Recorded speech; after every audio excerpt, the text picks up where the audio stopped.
कोई नीति जब बनती है तो वो एक देश की बनती है या एक प्रधानमंत्री की बनती है?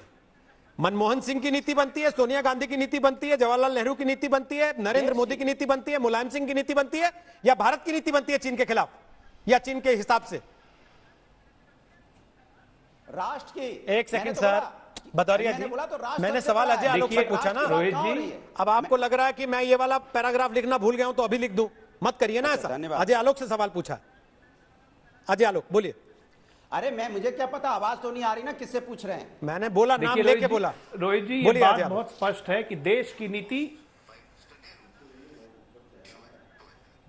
नीति हमेशा एक देश के लिए ही बनती है और तत्कालीन प्रधानमंत्री जो होते हैं वो देश की अगुवाई कर रहे होते हैं। उनके लिए गए निर्णयों से आगे इतिहास तय करता है कि वो उन्होंने सही काम किया या गलत काम किया। अभी हमारे मित्र बोल रहे थे कि 1962 में नेहरू जी ने ऐसे ऐसे कहा, वाजपेयी जी ने ऐसे ऐसे नेहरू जी को कहा। क्यों नहीं कहेंगे? एक युद्ध बता दीजिए राजीव त्यागी अपने इतिहास से निकाल के, अपने मेमोरी से निकाल के, कि जब प्रधानमंत्री ने वायुसेना अध्यक्ष को कह दिया कि चीन पे वायुसेना एयरफोर्स का इस्तेमाल नहीं करेंगे, वो कौन सा युद्ध था?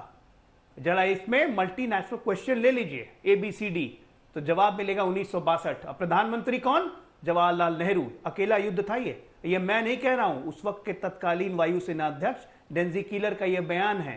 लेकिन उनको भी अब आप गलत कह देंगे जैसे JK सिंह को आप गलत कह रहे हैं। एक बात बिल्कुल सही है, ठीक है ना, एक बात बिल्कुल सही है, आपकी वंश जो है, वंश से गद्दी जरूर मिल जाती है लेकिन बुद्धि नहीं मिलती है। ये बड़ी अच्छी बात कही आप। मैंने कल भी आप प्रोग्राम में कहा था कि राहुल गांधी को OCN हो गया है, ऑब्सेसिव कंपल्सिव न्यूरोसिस। ये बीमारी हो गई है उनको, जो चीज नहीं है उसको अस्तित्व में लाना चाहते हैं। राफेल में हमने देखा, लोकसभा चुनाव में राफेल में भ्रष्टाचार, राफेल में भ्रष्टाचार।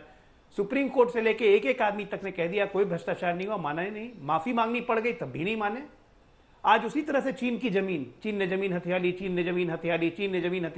कहां जमीन हथियाई? सेनाध्यक्ष की बात माननी नहीं है, प्रधानमंत्री की बात माननी नहीं है, किसी की बात माननी नहीं, तो आपके साथ क्या बहस हो? लेकिन आपकी गलती अगर होगी तो उस पर सवाल तो उठेंगे क्योंकि सरकार आपकी थी। आज अगर नरेंद्र मोदी के रजीम में कोई गलती होती है और 10 साल बाद भी अगर वो गलती पता चलेगी तो नरेंद्र मोदी पे भी प्रश्न उठेंगे क्योंकि देश की आज अगुवाई वो कर रहे हैं।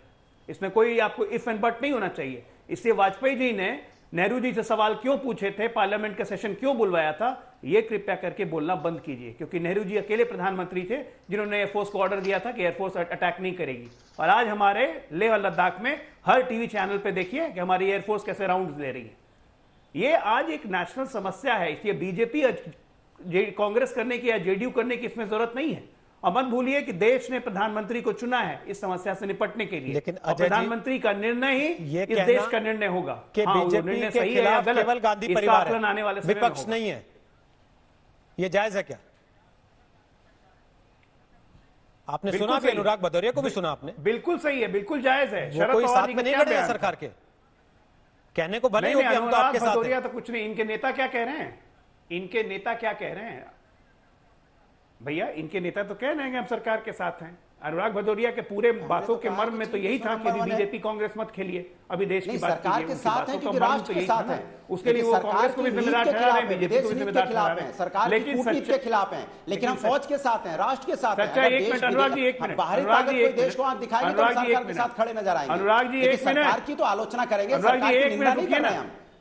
नहीं, सरकार की आलोचना कर रहे हैं, निंदा नहीं कर रहे हैं। और सरकार की आलोचना करना लोकतंत्र में ये विपक्ष का अधिकार है, समीक्षा करना हमारा अधिकार है। हम समीक्षा कर सकते हैं सरकार की। अनुराग आप इसकी निंदा मत समझिए, मत समझिए कि हम बिल्कुल अधिकार है। वो कह रहे हैं मैं आपके पक्ष में बोल रहा हूं, मेरी बात सुन लीजिए, वो बोल रहे हैं, एक बार सुन लीजिए उनको, शायद आपको अच्छा ही लग जाए। अनुराग भदौरिया जी जो कह रहे हैं, अनुराग भदौरिया जी जो कह रहे हैं वो उनकी बातों का मर्म ये है कि इस विपत्ति की स्थिति में वो सरकार के साथ है, प्रधानमंत्री जो भी निर्णय लेंगे वो साथ में रहेंगे। यही बात एनसीपी ने भी कही, यही बात मायावती जी ने भी कही, यही बात और तो और ममता जी ने भी कही, लेकिन कांग्रेस नहीं।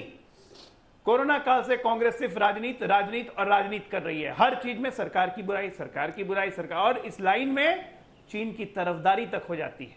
किसने कहा था कांग्रेस पार्टी को? कि जाके एमओयू साइन करो कम्युनिस्ट पार्टी ऑफ चाइना से? उस पर जवाब क्यों नहीं देते हैं?